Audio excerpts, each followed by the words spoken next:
Salut à tous, c'est Charles Chassaurage. Donc on se retrouve ce 5 mars 2026 à 15h07 pour faire l'évaluation de mes prévisions saisonnières que j'avais dévoilées le 30 novembre concernant cet hiver.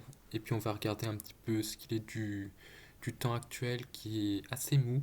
Pour l'instant, c'est vraiment le printemps hyper précoce. La végétation pourrait même battre des records de précocité au niveau des floraisons. Donc on va déjà commencer par le bilan de l'hiver 2025-2026. Donc on va commencer par le mois de décembre, où j'avais envisagé un mois à 0 plus 1 degré et 0 à plus 20% de précipitations, où je voyais que c'était le mois le plus humide de l'hiver, en ayant une certaine douceur. Il a fini à plus 1,6 degré, donc plus doux que ce que j'avais imaginé, et moins 4% de précipitations. La raison, c'est qu'on a eu un important redout assez notable au milieu du mois qui a porté les températures largement au-dessus des normales sur les deux premières décades, malgré le coup de froid qui est arrivé avec quelques flocons de neige qui ont un peu blanchi les sols pour Noël. Et bah, le temps a été relativement sec sur le pays malgré les fortes précipitations dans le sud où on a eu moins 4% de précipitations. Donc, comme le nord restait bien au sec, et bah, il a été un tout petit peu plus sec que prévu. Mais ça reste encore raisonnable. Il a été plus doux et plus sec que ce que j'avais imaginé. Donc ça, c'est pour le mois de décembre 2025. Ensuite, on passe à l'année 2026. Donc c'est le nouvel an 2026. Et lors du nouvel an 2026, eh ben, il a fait vraiment bien froid en première décade de ce mois de janvier avec de la neige, pas mal de neige, suivi d'une tempête aux alentours du 8-9 janvier. Et après, la douceur a commencé à s'installer avec un défilé de perturbations assez pluvieuse. Donc ça nous a apporté plus 0,3 degrés et plus 30% de précipitations. Et j'avais imaginé un mois à moins 0,3 à plus 0,7 degrés. Donc je l'ai eu en termes de température. Par contre, j'avais imaginé des précipitations en baisse avec le froid. Et ben non, au contraire, les deux secondes décades ont été assez humides avec le retour d'un flux atlantique assez pluvieux, donc on a fini à plus 30% de précipitations.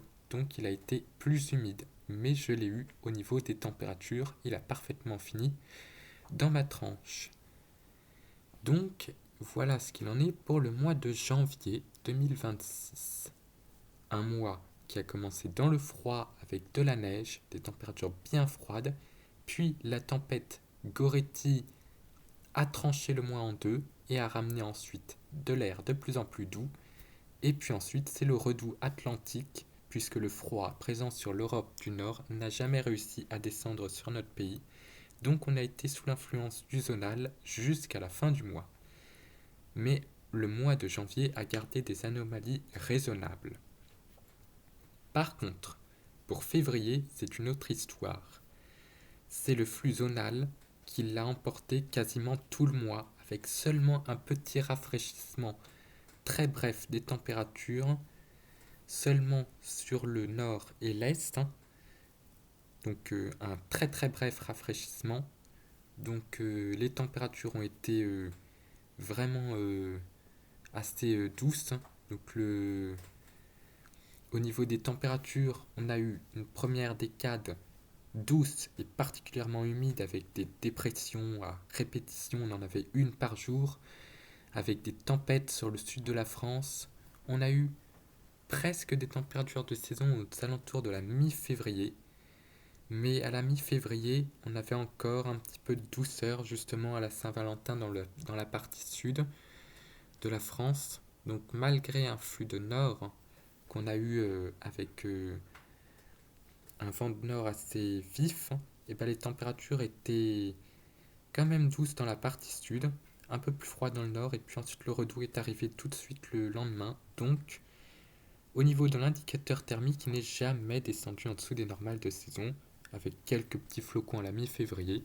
Et puis ensuite, c'est la douceur qui s'est accentuée de plus en plus avec des records de température en fin de mois. Et puis toutes ces précipitations qui se sont accumulées dans l'ouest et dans le sud, un petit peu partout sur le territoire avec des tempêtes qui ont donné des pluies particulièrement fortes et étendues sur le territoire, et bah février a des anomalies complètement folles. Il s'est pris pour un mois de mars, mais un petit peu avec humidité subtropicale. On a déjà eu des giboulées. Les giboulées de mars sont passées au cours de ce mois de février. Donc j'avais imaginé que c'était déjà le mois le plus doux de l'hiver, avec plus 0,3 à plus 1,3 degré. Mais je le pensais assez sec avec les anticyclones qui devaient regonfler avec cette histoire de split qui devait avoir lieu, et on a souvent généralement un temps sec et des anticyclones au mois de février, donc des précipitations pas trop excédentaires, donc moins 5 à plus 15% de précipitations, sachant que c'est un mois qui est déjà au niveau des normales de saison le plus sec de l'année. Donc je pensais à un mois avec des précipitations raisonnables, un peu plus importantes et assez doux, à cause des anticyclones et des phénomènes de basse couche qui ne se produisent plus grâce à l'ensoleillement qui gagne justement en puissance et qui empêche les brouillards givrants, par exemple, de rester toute la journée dans les plaines et les vallées. Donc ce qui s'est passé, c'est un mois de février extrêmement doux avec plus 3,5 degrés. Donc le troisième mois le plus doux jamais enregistré. Et au niveau des précipitations, c'est un mois record hein, avec plus du double de précipitations. Au niveau national, hein, on a fini avec plus du double de précipitations. Donc plus 116%, c'est vraiment spectaculaire. C'est qu'il est tombé presque... il est tombé plus de 2 fois un mois de février normal. Donc tout cela, ça nous procure un hiver doux et humide avec une anomalie de plus 1,8 degré, ce qui n'est pas étonnant avec notre climat actuel, malgré les synoptiques qui étaient très très favorables, avec tout le froid accumulé sur le Canada, sur la Norvège, sur la Russie, le froid qui gagnait jusqu'à la Lettonie, mais le froid n'a jamais réussi à arriver jusqu'en France, donc on a fini malheureusement avec une anomalie à plus 1,8 degré.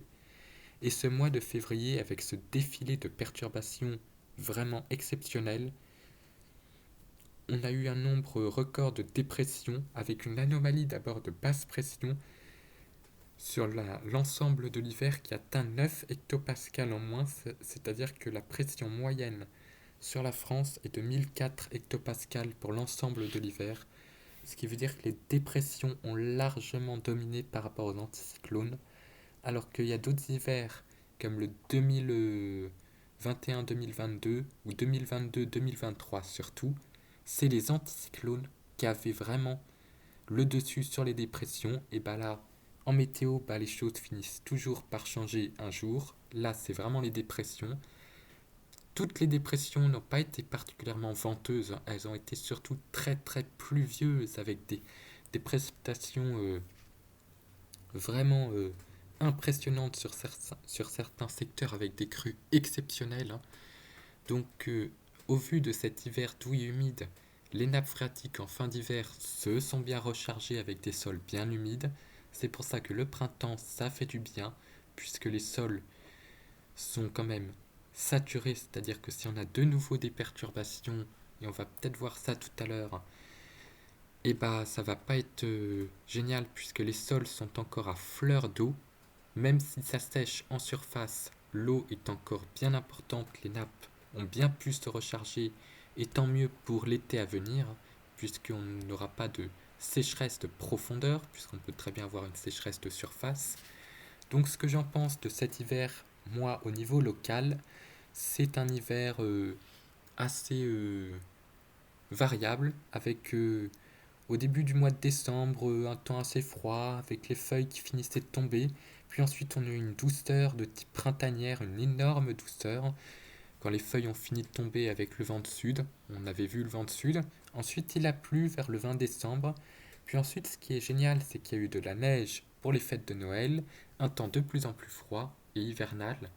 Et puis ensuite, c'est surtout en passant à la nouvelle année, on a vu la neige en quantité, ce qu'on n'avait plus l'habitude de voir en plaine, et ça faisait vraiment plaisir de voir du froid, de la neige. Puis ensuite, j'ai eu la tempête Goretti qui a bien secoué dans la moitié nord, et puis ensuite du redoux. Ensuite, ça a été un petit peu moins actif, hein. On a eu un mois de janvier un petit peu doux, avec un temps un petit peu plus variable, de l'humidité, de la douceur. Puis février, ensuite, on a eu beaucoup de pluie, des giboulées, du vent. Puis j'ai eu l'orage ensuite le 15 février, suivant la neige, même s'il y a eu un flop au niveau de la neige. Donc voilà, même s'il y a eu un flop au niveau de la neige, et bah j'ai eu un orage, donc j'ai eu les trois phénomènes que l'on aime bien voir en météo et aussi en hiver, c'est-à-dire de la neige, une tempête et un orage. Puis on a eu des grandes variations de température, hein, avec un hiver qui a été assez variable. Et puis ensuite, sur la dernière décade de février, ce qui a été impressionnant, c'est la remontée des températures, avec littéralement le printemps qui s'est installé pour la fin de cet hiver météorologique.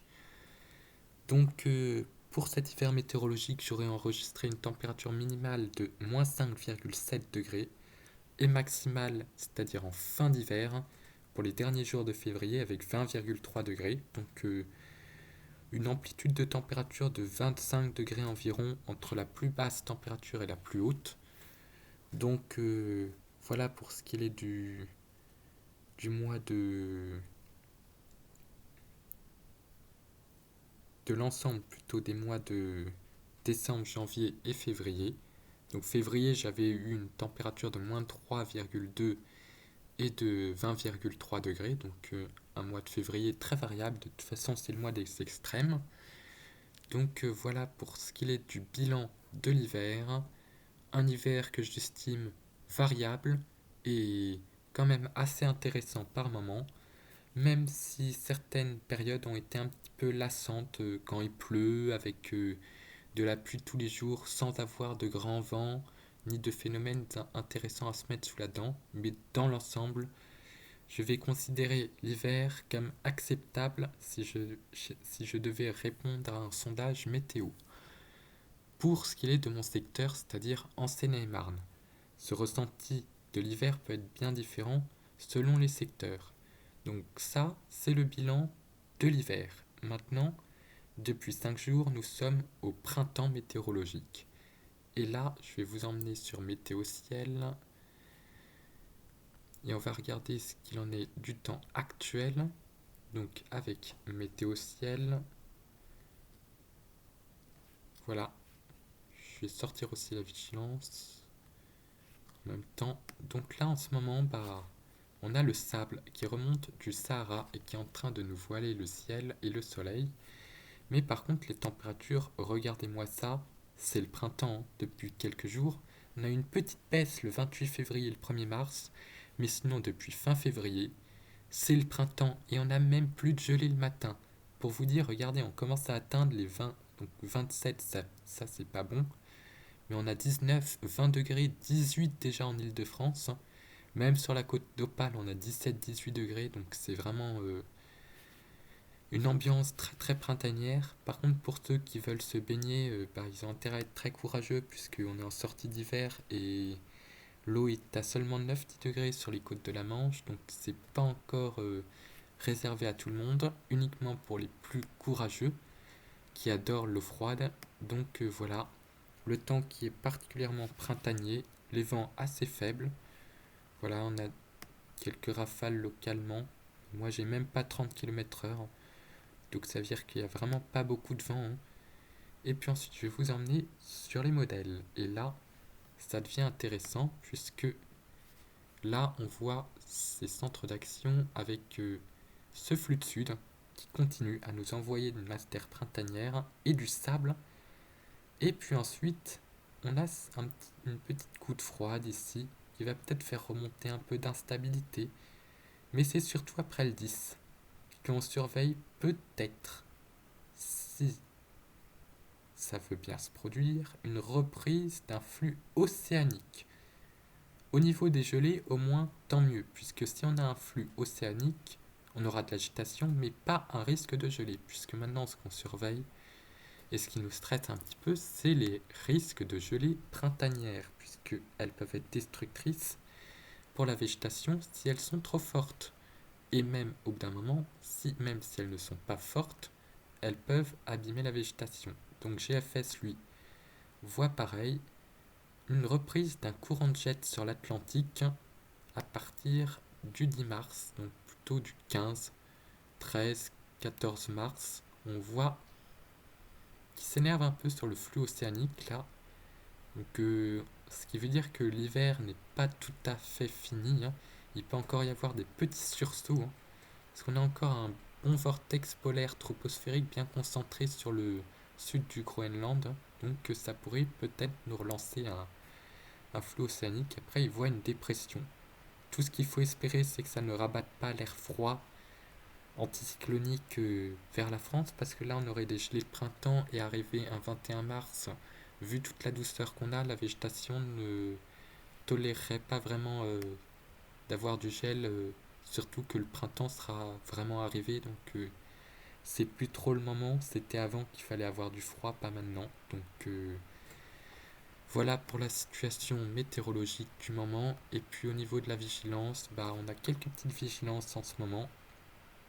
Pour aujourd'hui, on a le vent d'OTAN ici qui souffle sur la Haute-Garonne et le Tarn.